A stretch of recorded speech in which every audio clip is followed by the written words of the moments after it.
জবাবদিহির সংস্কৃতি প্রতিষ্ঠায় প্রধান সহযাত্রী স্বাধীন ও দায়িত্বশীল গণমাধ্যম। এই তাৎপর্যপূর্ণ প্রতিপাদ্যকে সামনে রেখে আজ বাংলাদেশ সহ বিশ্বব্যাপী বিশ্ব মুক্ত গণমাধ্যম দিবস 2026 উদযাপিত হচ্ছে। আমি গণপ্রজাতন্ত্রী বাংলাদেশ সরকার ও মাননীয় প্রধানমন্ত্রীর পক্ষ থেকে এই দিবস উপলক্ষে সকলকে জানাই আন্তরিক শুভেচ্ছা।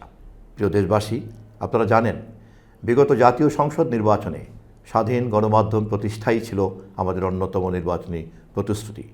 আমরা সেই প্রতিশ্রুতি বাস্তবায়নে মাননীয় প্রধানমন্ত্রীর নির্দেশনা অনুযায়ী ইতিমধ্যেই সংশ্লিষ্ট সকলকে সঙ্গে নিয়ে কাজ শুরু করেছি।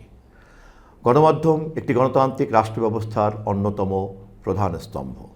স্বাধীন, বস্তুনিষ্ঠ ও দায়িত্বশীল গণমাধ্যম সমাজে স্বচ্ছতা, জবাবদিহি এবং সুশাসন প্রতিষ্ঠায় গুরুত্বপূর্ণ ভূমিকা পালন করে। রাষ্ট্র ও জনগণের মধ্যে সেতুবন্ধন রচনায় গণমাধ্যমের অবদান অনস্বীকার্য। একই সঙ্গে উন্নয়ন কার্যক্রম এবং নাগরিক অধিকার বিষয়ে সচেতনতা সৃষ্টিতেও গণমাধ্যম অগ্রণী ভূমিকা পালন করে আসছে। বর্তমান বিশ্বে তথ্যপ্রযুক্তির অভূতপূর্ব বিকাশ গণমাধ্যমকে দিয়েছে নতুন মাত্রা। ডিজিটাল প্ল্যাটফর্ম, সামাজিক যোগাযোগ মাধ্যম এবং অনলাইন সংবাদ মাধ্যমের প্রসারে তথ্যপ্রবাহ হয়েছে দ্রুততর ও বহুমাত্রিক। এই বাস্তবতায় গণমাধ্যমের স্বাধীনতা যেমন অপরিহার্য, তেমনি দায়িত্বশীলতাও সমান গুরুত্বপূর্ণ। ভুয়া তথ্য, গুজব ও বিভ্রান্তিকর প্রচারণা প্রতিরোধে পেশাদারিত্ব, নৈতিকতা এবং সত্যনিষ্ঠা বজায় রাখা আজ সময়ের দাবি।